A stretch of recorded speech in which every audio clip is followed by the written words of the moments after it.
Assalamualaikum warahmatullahi wabarakatuh. Shalom, Om Swastiastu, Namo Buddhaya, salam kebajikan, salam sejahtera bagi kita semua. Apa kabar Tribuners hari ini? Semoga kita selalu dalam keadaan baik dan sehat. Nah, Tribuners hari ini senang sekali Ilu Devisania dapat kembali menjumpai Tribuners dalam podcast yang akan membahas terkait tugas dan fungsi Tim Koordinasi Pengelolaan Sumber Daya Air atau TKPSDA. Untuk itu hari ini kita sudah bersama dengan dua narasumber hebat kita yang akan berbincang terkait TKPSDA lebih lanjut. Yang pertama ada Bapak Insinyur Darmawan Bintan MDiv PGP, Kadis SDA, dan juga ada Bapak Dr. Surya Dharma Hashim STMT selaku Kepala Balai Besar Wilayah Sungai Pompegan, Jeneberang. Untuk itu hari ini kita akan sapa terlebih dahulu narasumber kita pada hari ini sebelum kita mulai untuk berbincang lebih lanjut. Selamat sore Bapak. Assalamualaikum. Waalaikumsalam. Bagaimana kabarnya hari ini Pak? Baik. Pak Wawan bagaimana Pak? Alhamdulillah sehat. Makasih. Ini baru selesai kegiatan gitu ya Pak ya. Dari pagi mungkin atau dari siang hari Pak seperti apa? Siang bagi jam Dari siang. 2. Sebenarnya udah capek tapi masih boleh lah berlanjut. Ya. Lanjut berbincang bersama kita. Baik Pak, hari ini tema kita adalah tugas dan fungsi dari Tim Koordinasi Pengelolaan Sumber Daya Air atau TKPSDA. Namun sebelum lanjut kita membahas lebih dalam terkait tugas dan fungsi, mungkin dapat dijelaskan dulu kepada Tribuners apa sebenarnya TKPSDA itu fokusnya kemana gitu untuk tahun ini. Tahun ini siapa Pak? Nanya. Boleh, Oh, silakan. Nah, jadi ya kita di Provinsi Sulawesi Selatan ini ya punya 4 wilayah sungai, ya, 4 wilayah sungai. Nah kebetulan sungainya itu kewenangan pusat semua, ya, dikelola oleh pusat melalui Kementerian PUPR, melalui Dijen Sumber Daya Air, Balai Besar Wilayah Sungai Pompegan Jeneberang. Seperti wilayah sungai Jeneberang itu karena dia sudah dianggap wilayah sungai strategis nasional. Ya, ada juga wilayah sungai Sadang itu dia lintas provinsi ya dengan wilayah sungai Pompegan Lamongan. Maka itu akhirnya dikelola oleh kewenangan pengelolaan itu ada di pusat ya. Nah tapi karena kita bekerja di daerah tentunya harus sinergis. Jangan nanti walaupun SK itu dikeluarkan Pak Menteri PUPR bukan berarti bahwa wilayah sungai itu semuanya diatur ya oleh kementerian. Enggak, kita melibatkan stakeholder yang ada di daerah ya, terutama dari Badan Perencanaan dan Penelitian Daerah ya, Pemerintah Provinsi Sulawesi Selatan, Dinas SDA, dan juga baik unsur pemerintah dan non pemerintah ya, dari kabupaten kita ajak, dari sektor lain kehutanan dan juga dari perikanan ya, dan juga lembaga swadaya masyarakat, perkumpulan petani dan lain-lain. Jadi aspek dari pengelolaan sumber daya air itu ada 5 ya. Pertama konservasi sumber daya air, yang kedua pendayagunaan sumber daya air, yang ketiga pengendalian daya rusak air, yang keempat itu pemberdayaan masyarakat ya atau pembagaan, dan kelima pengelolaan sistem dan informasi sumber daya air. Nah hal-hal itulah kita perlu sinergiskan ya di dalam menata 4 wilayah sungai itu. Nah, sebagai contoh di wilayah sungai ya Jeneberang ini, jadi jalan dalam pemerintahan Pak Jokowi ini ada 4 lagi tambahan, ada total 4 bendungan yang sudah kita bangun ya. Ada itu bendungan pertama Bili-Bili, ada Karaloe ya, Jenelata, Pabukulu. Nah, ini contoh ya. Jadi sinergis, jadi aspek pembangunan itu tentunya ada aspek konservasi ya, sumber daya air, pengendalian daya rusak air ya, untuk mencegah terjadinya banjir, dan juga pendaya gunanya air itu bisa kita gunakan untuk itu di musim kemarau untuk air baku ya, untuk PDAM, dan juga untuk suplai ke irigasi pertanian ya, seperti DI Pamukulu DI Pamukulu dapat suplai air dari bendungan Pamukulu yang kemarin baru diresmikan oleh Bapak Presiden Jokowi. Ada juga yang sudah lama itu bendungan Bili-Bili, dia memberi suplai pada 3 daerah irigasi ya, DI Bili-Bili, DI Bisua, dan DI Kampili. Ya kira-kira seperti itu ya manfaat dari. Nah itulah dalam itu kita harus bersinergi ya, baik dari pemerintah pusat punya rencana dan anggaran. Nah kita coba melakukan koordinasi agar sinergis ya dengan pemerintah daerah dan juga sektor-sektor yang lainnya, kehutanan dan lain, lingkungan dan lain-lain. Saya kira Oke, itu ya. baik. Jadi bekerja sama dengan banyak sektor juga Ya, gitu ya Pak ya. ah. Oke, baik. Nah terkait juga pembentukan TKPSDA wilayah Sungai ini mungkin dapat dijelaskan kepada Tribuners Pak, dasar hukumnya itu seperti apa? Pak Wawan Baik. mungkin Pak?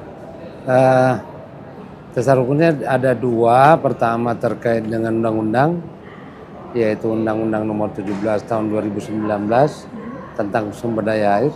Jadi segala aktivitas yang berkaitan dengan SDA itu diatur melalui undang-undang ini. Kemudian yang kedua adalah Peraturan Menteri PUPR Nomor 17 Tahun 2017 tentang pembentukan TKPSDA. Jadi ini yang menjadi dasar bagaimana kita bertindak pada hari ini, berkegiatan supaya TKPSDA ini terbentuk di daerah Sulawesi Selatan. Baik, nah pada saat perjalanan pembentukan ini Pak, khususnya di Sulawesi Selatan, apakah ada kendala mungkin yang dihadapi atau seperti apa? Nah, apa pertanyaannya? Pada saat pembentukan ini juga khususnya di Sulawesi Selatan, baik dari pengurus dan lain sebagainya, di periode ini apakah ada kendala atau seperti apa Pak?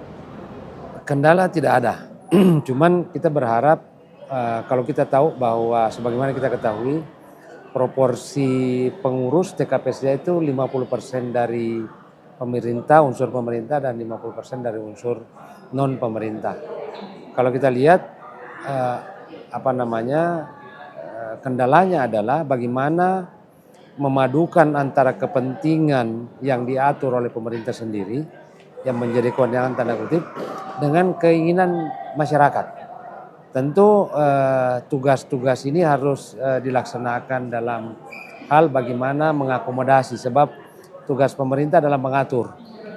Tapi tentu dalam pengaturan itu pemerintah tidak serta-merta harus secara absolut menerapkan apa yang menjadi pemikiran itu. Makanya dilibatkan masyarakat P3A, LSM, kemudian para pemerhati air terlibat dalam TKPSDA. Sementara dari unsur pemerintah, sebagaimana disampaikan tadi oleh Pak Kepala Balai, yang memang mempunyai kaitan langsung dengan apakah dimanfaatkan, seperti misalnya pemanfaatan itu di Dinas Sumber Daya Air, balai besar.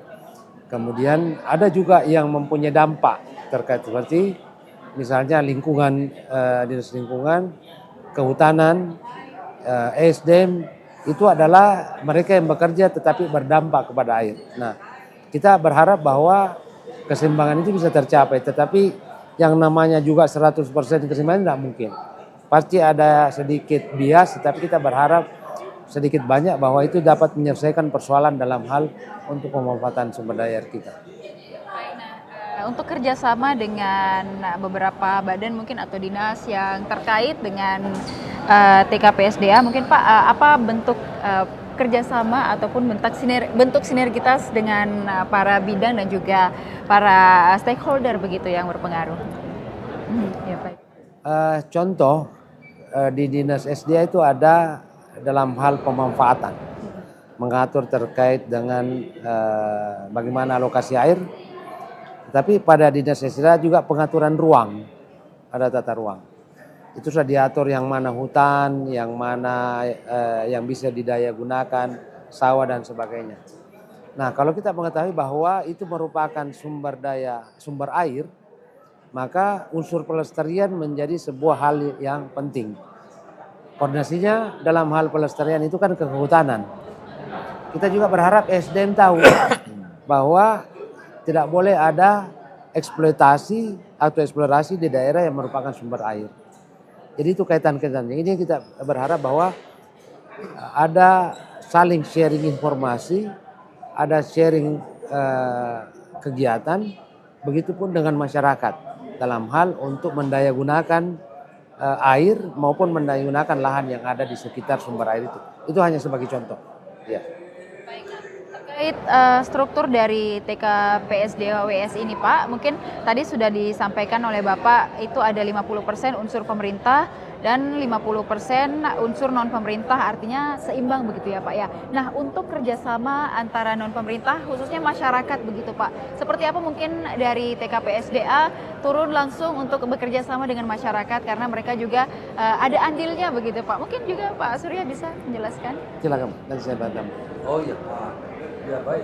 Jadi terutama mungkin banyak ya hal-hal yang kita inginkan itu, terutama untuk katakanlah masalah pencemaran air ya. Nah, kita membentuk komunitas peduli sungai ya, seperti di komunitas peduli sungai Ramang-Ramang itu bagus sekali itu ya. Jadi dia menjaga kebersihan, mengelola ini sampai ke juga pariwisata. Akibatnya karena sungai itu bersih, jadi yang sektor pariwisata itu bagus sekali.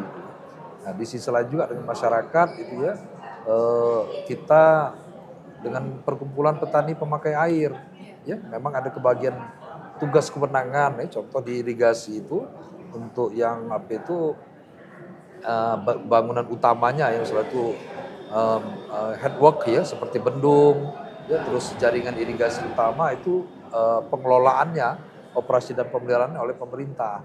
Nah, tapi di tingkat apa itu tersier itu operasi amanat dari peraturannya itu ada di perkumpulan petani pemakai air. Nah, dari situlah kita perlu sinergis. Ya. Nah, jadi pas itulah kenapa kita libatkan teman-teman dari P3A, IP3A sama GP3A itu ya, agar apa itu antara rencana dan pelaksanaan itu bisa sinergis ya antara atas ke bawah dan juga bawah ke atas. Kira-kira itu ya bisa. Mungkin mau ditambahkan Pak? Boleh Pak. Oke, kalau kita lihat struktur keanggotaan itu kan melibatkan unsur pemerintah provinsi dan unsur pemerintah kabupaten. Pelibatan kabupaten ini sebab mereka yang punya wilayah administrasi.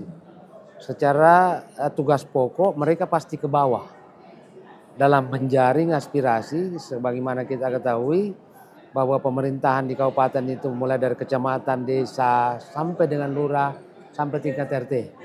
Nah, aspirasi-aspirasi itu diserap. Apa yang menjadi kepentingan mereka, apa yang menjadi keluhan, tentu akan terserap di dinas yang mengurusi seperti yang kita ketahui. Ini juga menjadi bagian juga seperti kita ketahui bahwa keanggotaan ada non pemerintah.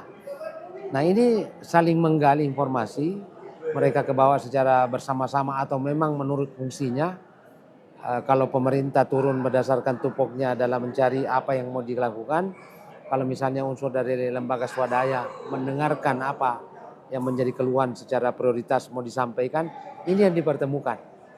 Makanya dalam pertemuan-pertemuan sidang-sidang TKPSDA akhirnya nantinya ada yang ditelurkan beberapa rekomendasi yang perlu dilakukan. Begitu barangkali Pak ya? Iya.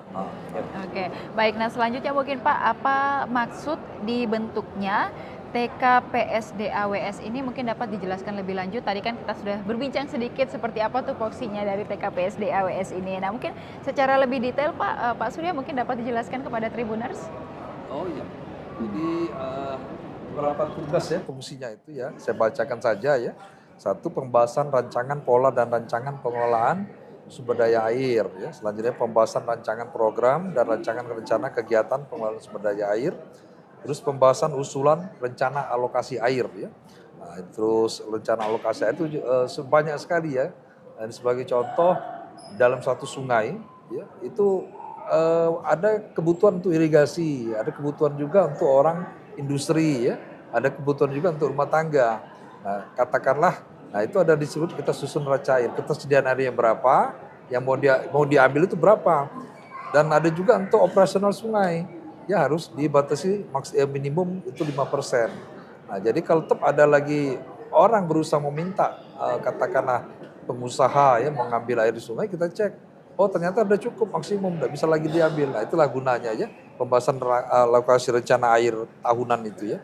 Nah, terus pembahasan rencana pengelolaan sistem informasi hidrologi, hidrometeorologi dan hidrogeologi. Ya, hidrologi itu biasanya tuh kami dari balai sebagai leadnya ya, Balai Besar Wilayah Sungai sebagai leadnya yang mengumpulkan data curah hujan ya, data apa itu penguapan segala macam. Nah, hidrometeorologi itu ada teman-teman dari BMKG, ya. Mereka punya itu. Kita sinergi. Satu lagi hidrogeologi, itu teman-teman dari Dinas ESDM. Ya, kami berbagi data untuk mengumpulkan data-data. Jadi kalau sudah pembahasan masalah itu kemana itu kami tiga instansi itu bergabung lah menjadi satu. Ya. Nah, terus yang selanjutnya pembahasan rencana pendayagunaan kelembagaan pengelolaan sumber daya air, ya, seperti P3A, Komunitas Peduli Sungai yang tadi saya jelaskan, ya. Nah, terakhir pemberian pertimbangan kepada Menteri mengenai pelaksanaan pengelolaan sumber daya air, ya. Nah, itu yang jadi dia sifatnya itu dinamis, ya. Jadi dalam beberapa aspek itu misalnya itu pernah saya tugas di Kalimantan Utara tuh isu yang agak berkembang tuh ada potongan-potongan kayu, ya, yang banyak di alur-alur pelayaran. Nah, itu jadi sempat yang jadi isu yang pengen kita ini kan supaya diadukan itu pembalakan liar itu, ya. Nah, kalau di mana di Sulsel ini saya lihat isu yang cukup strategis ini yang penambangan liar, ya, tidak terkendali di badan-badan sungai, ya. Sama penggundulan hutan, ya, di bukit-bukit itu dialihfungsikan oleh masyarakat. Nah, itu yang mungkin perlu kita berharap, ya, moga-moga kita butuh waktu memang untuk aturan ini dibuat yang mungkin ya kita lihatlah gitu, ya. Semoga bisa berjalan dengan baik. Nah, tadi juga Pak sempat Bapak menjelaskan terkait penambangan liar, adanya gelondongan kayu misalnya. Kalau di Sulawesi Selatan pernah juga kejadian di Masamba Pak, waktu banjir itu banyak kayu dari atas itu menerpa rumah warga sampai semuanya rata dengan tanah. Nah, untuk andil TKPSDA sendiri dalam bagaimana bersama-sama untuk menjaga lingkungan dari kerusakan seperti apa Pak? Kalau aspek kelestarian itu kan menjadi tugas bagi kita semua. Tidak hanya menjadi tugas TKPSDA. Tapi dalam konteks bagaimana air itu bisa dikelola dengan memperhatikan 3 aspek sosial, lingkungan, dan ekonomi ini, tentu memang dibutuhkan keseimbangan. Nah, tadi sudah disampaikan semua tugasnya oleh Pak Kepala Balai. Untuk mencegah tentu kita tidak hanya memikirkan ekonominya saja. Sebagaimana saya sampaikan tadi, kalau ruangnya memang tugas bahwa tidak boleh dikelola, ya dijaga. Karena itu juga seperti hutan sebenarnya merupakan sumber air. Jadi bukan hanya tugasnya SDA, semua tugasnya lingkungan hidup, tugasnya Dinas Kehutanan, termasuk yang non pemerintah yang di dalam. LSM juga turut menjaga, masyarakat turut menjaga, jangan tebang pohon di situ, supaya sumber daya air itu bisa terlestarikan. Jadi bukan tidak hanya menjadi tugas pemerintah saja, sudah cocok TKPSDA untuk sama-sama melakukan tindakan-tindakan untuk menjaga sumber-sumber air kita supaya bisa lestari. Juga mungkin kerjasama dengan masyarakat adat begitu ya Pak ya, karena karena kita tahu bahwa masyarakat apalagi kemarin di Latimojong itu ya Pak juga terjadi banjir, kemudian ada aktivitas penambangan, indikasinya katanya di sana itu merusak juga bagaimana sumber air yang harusnya sampai kepada masyarakat, malah sampainya berlebihan artinya banjir begitu Pak. Kita berharap ada keseimbangan. Iya, betul. Tetapi keseimbangan hakiki itu tidak ada, 100% tidak ada. Pasti ada bias. Tapi kita berharap keseimbangan itu, bias itu diperkecil sekecil mungkin supaya asas manfaat dan fungsi sudah bisa kita capai. Manfaatnya kepada masyarakat, fungsi perlindungan tetap kita jaga. Seperti itu. Kalau Pak Surya sendiri Pak melihat ada beberapa kendala yang dihadapi oleh Sulsel termasuk tadi bencana alam, banjir dan lain sebagainya, mungkin seperti apa Pak? Apa mungkin himbauan yang bisa disampaikan? Jadi begini ya, banjir ada sifatnya itu kadang yang namanya ada faktornya itu banyak, ada unsur manusia, unsur alam, ya. Nah, jadi unsur alam ya kalau curah hujannya sangat tinggi sekali, ya sudah waktunya lama di negara berkembang, negara maju pun akan terjadi banjir, ya. Nah, tapi itu ulah manusia itu kita tahu sendiri kalau hutan-hutan banyak ditebangi, ya. Nah, tentu saja aliran yang ya masuk ke sungai itu jadi lebih cepat. itulah mempercepat. Jadi tidak usah banjir curah hujan yang sedang, tidak usah curah hujan yang tinggi, curah hujan yang sedang saja bisa mengakibatkan banjir. Nah, cuman kalau saya lihat kasus kemarin di Latimojong, ya itu kalau saya murni itu curah hujannya tinggi sekali. Nah, bukan karena faktor penambangannya, ya, bukan faktor penambang sebagai pemicu utama. Kenapa? Waktu saya pulang naik pesawat, ya di daerah-daerah yang perbukitan yang masih hutan-hutan masih bagus, itu banyak sekali saya lihat titik-titik longsor. Nah, jadi artinya curah hujan sangat luar biasa, sudah masuk ke dalam tanah, akibatnya ada titik-titik itu mungkin belasan puluhan saya lihat. Jadi luar biasa sekali curah hujannya. Ya, nah, tapi ya untuk masalah penambangan itu tentunya harus dilakukan, ya, kelola. Itu contoh PT Vali itu bagus sekali. Ya, mereka melakukan pengelolaan lingkungan, ya. Karena saya pernah ke sana, saya salut sekali dengan mereka upaya menjaga air masuk ke sungai jernih. Lalu mereka melakukan pengelolaan tambang, dan juga mereka melakukan reboisasi, ya, terhadap penutup-penutup lapangan. Tirulah itu, ya. Nah, jadi mungkin kemarin sempat rombongan Dewan Sumber Daya Air kita, ya, ke sana meninjau Danau Matanu, mau dijadikan itu kan salah satu danau prioritas nasional. Nah, itu mau dijadikan benchmarking, percontohan untuk diterapkan di danau-danau lainnya. Karena kondisinya masih bagus, daerah tangkapan air hujannya masih bagus. Jadi itu airnya ini. Nah, kira-kira seperti itu. Jadi masalah bencana ini memang rumit, ya. Kadang juga saya tidak bisa nyalakan, saya lihat seharusnya di daerah pegunungan, ya, perbukitan itu banyak dirambah oleh masyarakat. Ya, kan susah, mereka butuh apa itu makan, ya, tapi tentunya kita harus bisa itu menghimbau lah dari Pemda, ya, jangan sampai mereka itu menjelaskan dampaknya itu, ya. Kalau sudah mereka tanam jagung mungkin ya lah itu, ya, tidak hanya menyebabkan air itu lebih cepat masuk ke sungai, tapi juga menyebabkan erosi lahan. Nah, erosi lahan itu butir-butiran tanah itu masuk ke dalam sungai menjadi dangkal, kapasitasnya menurun, air hujan datang, ya sudah timbullah luapan. Nah, kita butuh waktu memang, ya, ya, aturan kita buat, pelan-pelan kita jalankan. Moga-moga dengan adanya TKPSDA ini tingkat kesadaran masyarakat juga bisa lebih ini, ya.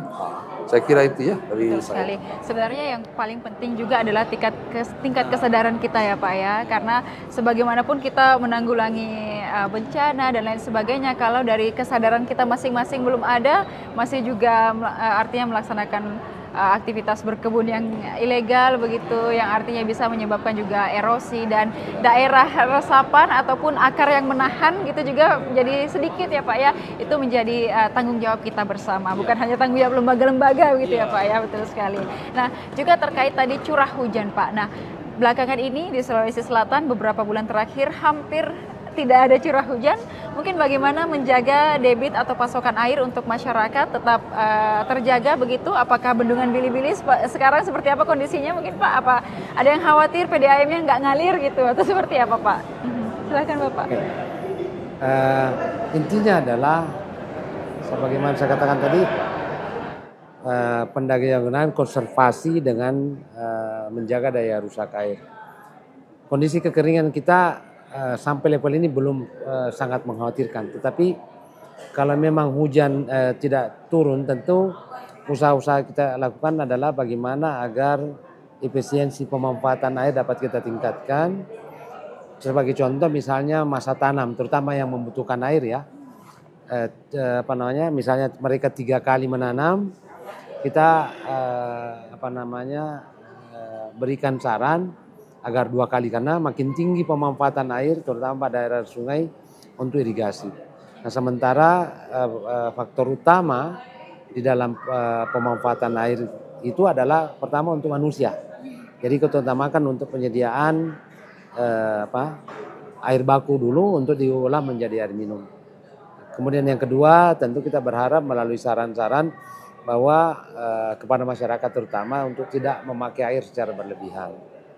Dan yang terakhir, kita berharap juga nanti kalau misalnya tindakan-tindakan itu sudah tidak bisa kita lakukan, tentu teknologi modifikasi cuaca menjadi pilihan terakhir supaya ada tambahan air, terutama dalam daerah-daerah tampungan seperti bendungan, kemudian sungai-sungai yang dibendung dan penampungan yang bersifat alam atau yang dibuat oleh manusia seperti itu. Tapi sejauh ini masih aman ya Pak ya? Untuk sementara. Untuk sementara untuk memasok pasokan air kepada masyarakat di Kota Makassar masih aman? Untuk sementara. Oke, Ya. baik, untuk sementara masih aman Tribuners. Jadi jangan terlalu khawatir dulu. Karena sudah banyak yang mengeluh, waduh ini nggak pernah hujan nanti Ya, air di nanti. rumah nggak ngalir gitu, mau pergi kerja susah jadinya, katanya seperti itu. Banyak masih udah mulai ada keluhan-keluhan gitu ya Pak. Nah ya? makanya konservasi menjadi penting. Kenapa? Konservasi itu kita menanam untuk masa depan. Hutan kita jaga supaya air tidak bisa tersedia bukan hanya sekarang, tetapi itu tersedia untuk ke depan. Jadi makanya sekarang adalah bagaimana menyadarkan untuk menanam kebaikan sekarang yang kita bisa nanti tuai di masa depan. Gitu. Kalau Pak Surya sendiri Pak melihat curah hujan yang hampir tidak ada di beberapa bulan belakangan, mungkin seperti apa Pak? Ada himbauan mungkin kepada masyarakat? Ya, jadi ya kita berharap yang dari PDAM kan, dia bisa ngambil dari sumber-sumber ya baik dari bendungan ya seperti Bili-Bili itu, kalau Makassar itu kan otomatis dari bendungan Bili-Bila ya. Nah, tapi kita juga dari kementerian juga sedang mempersiapkan itu buat sumur-sumur bor ya, baik dangkal maupun menengah. Dari pelajaran kondisi kemarin ya, seperti kasus El Nino kemarin ya, kekeringan itu. Nah, dari kita petakan di mana titik-titik terawan gitu. Nah, di situ kita mau rencanakan untuk pembuatan sumur-sumur bor ya, untuk sebagai antisipasi menghadapi kekeringan yang ke depan gitu. Terus juga teknologi modifikasi cuaca ya. Kemarin itu di bendungan Pamukulu ya, rencana itu kita mau ini kan dengan BMKG itu ya, kita lakukan penebaran garam. Nah, itu betul banyak itu di Jawa juga sering gitu ya. Kekeringan itu dikombinasikan dengan teknologi modifikasi cuaca itu. Kira-kira seperti itu langkah-langkah ini. Tapi yang itu kan pasti cukup mahal ya. Tapi untuk daerah-daerah yang tertentu spot-spot itu mungkin kita tambah-tambah dengan sumur-sumur bor gitu ya.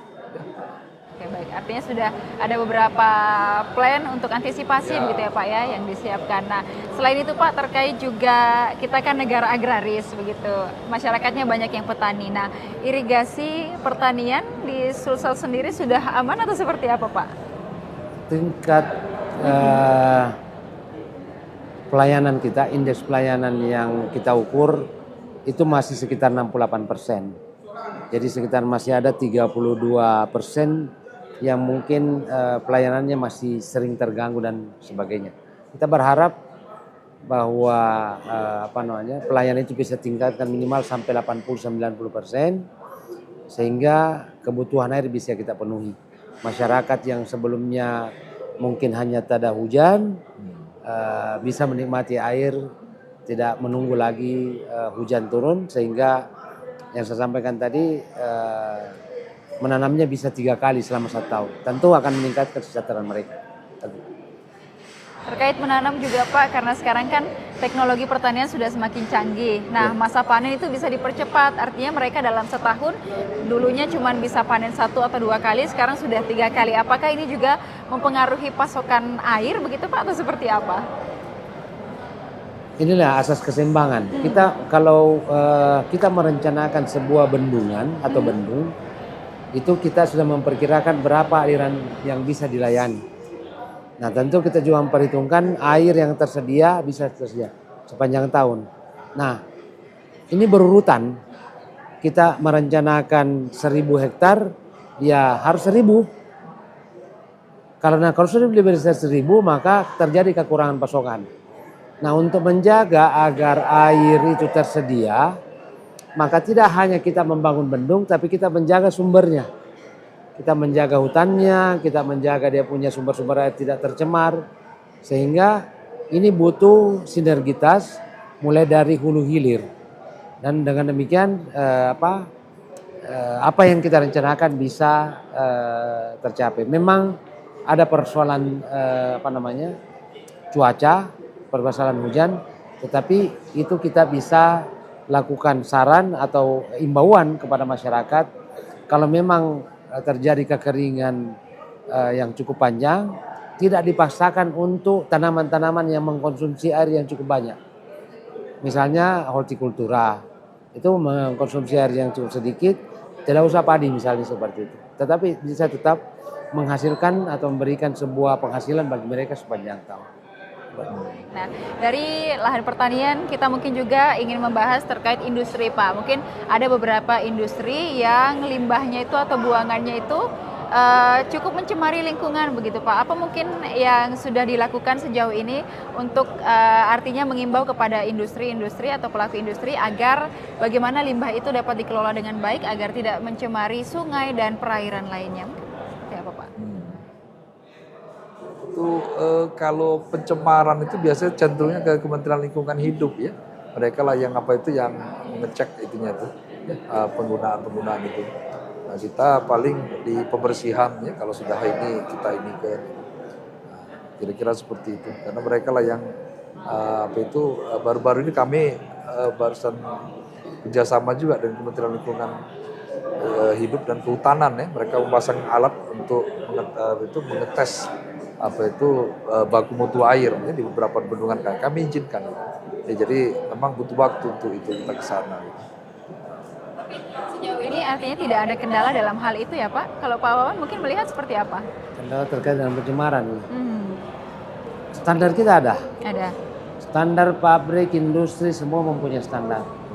Yang paling penting adalah melakukan pengawasan terkait dengan aktivitas yang memungkinkan atau berpotensi untuk mencemari sumber-sumber air. Dan saya kira kita tahu hukuman terkait dengan para pencemar cukup tinggi. Tetapi kita juga tidak bisa bertindak, kita tidak bisa mengawasi terutama dari unsur pemerintah selama 24 jam terkait dengan pencemaran. Oleh sebab itu partisipasi masyarakat menjadi sangat penting. Kendalanya memang ada yang secara sembunyi-sembunyi yang tidak bisa teratasi. Sebagaimana saya katakan, kami tidak mempunyai sumber daya cukup untuk 24 jam. Tapi kita berharap bila ada aktivitas yang dicurigai, itu bisa langsung dilaporkan kepada pemerintah sehingga bisa dilakukan langkah-langkah untuk melakukan tindakan kalau memang terjadi pencemaran seperti itu.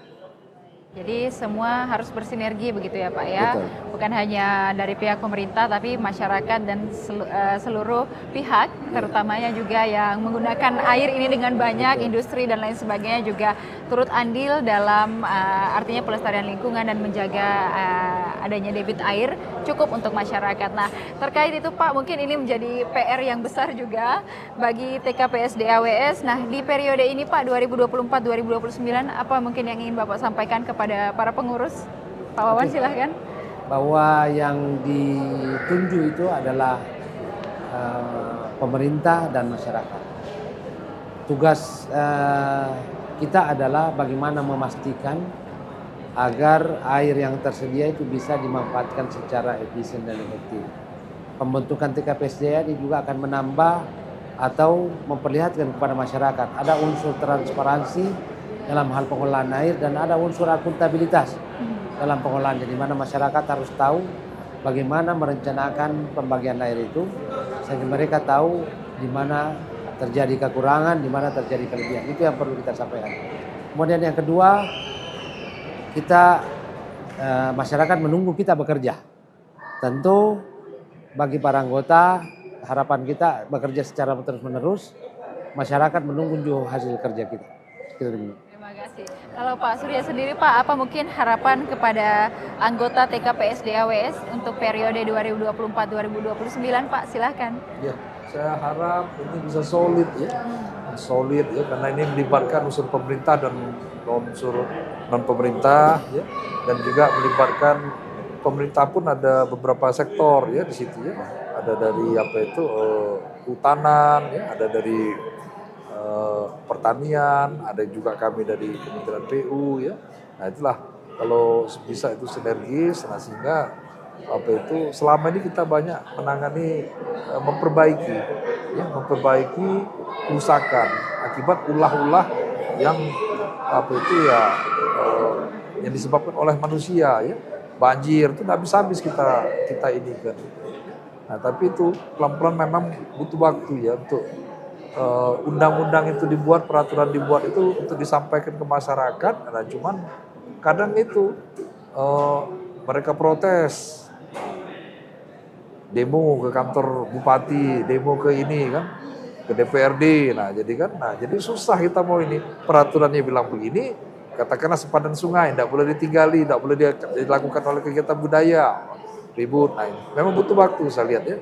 Kita butuh waktu agar apa itu, ya kalau aturan dibuat dengan harapan ada manfaatnya yang baik. Nah, cuman masyarakat kita masih butuh waktu ya untuk bisa kita selevel Amerika lah ya. Amerika itu kan penegakan hukum kan ini luar biasa. Undang-undang dibuat harus ditegaki, dilanggar ditindak, nah gitu ya. Tapi kita tidak bisa langsung langsung frontal ya. Nah, butuh waktu pelan-pelan sampai ya itu kalau saran saya itu saya pernah dapat tips dari teman yang pernah di Eropa itu dia. Jadi anak-anak dari SD itu ya sudah dikasih tahu ya masalah lingkungan, masalah peraturan-peraturan, jangan mencemari air, jangan merusak lingkungan, jangan menebang pohon. Nah, dari usia dini itu mereka sudah dikasihkan pemahaman-pemahaman seperti itu. Nah, jadi jangan kita ngejar ekonomi tapi rusak lingkungan. Karena dulu kan trilogi pembangunan ya. Pertumbuhan ekonomi yang cukup tinggi kan. Stabilitas politik yang mantap dinamis. Ekonomi kita naik tapi lingkungan kita rusak. Nah, itu kan harus selaras itu ya.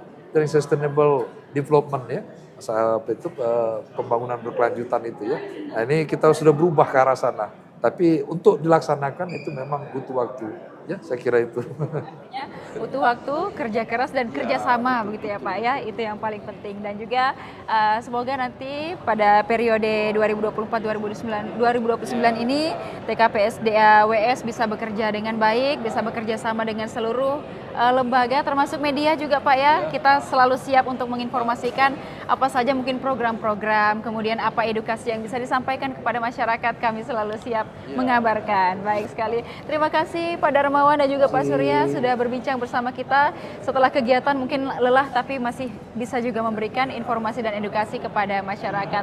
Semoga kita bisa bertemu di lain kesempatan untuk memperbincangkan hal-hal baik lainnya. Terima kasih Pak. Dan juga terima kasih kepada seluruh Tribuners yang sudah menyaksikan program kita pada hari ini. Dan jangan lupa untuk tetap saksikan program-program menarik lainnya hanya di kanal YouTube dan Facebook Tribun Timur, Mata Lokal Menjangkau Indonesia. Saya Ilu Depi Sania beserta seluruh narasumber dan juga kerabat kerja pamit undur diri. Terima kasih dan sampai jumpa. Wassalamualaikum warahmatullahi wabarakatuh. Download Tribun X sekarang, menghadirkan lokal menjadi Indonesia.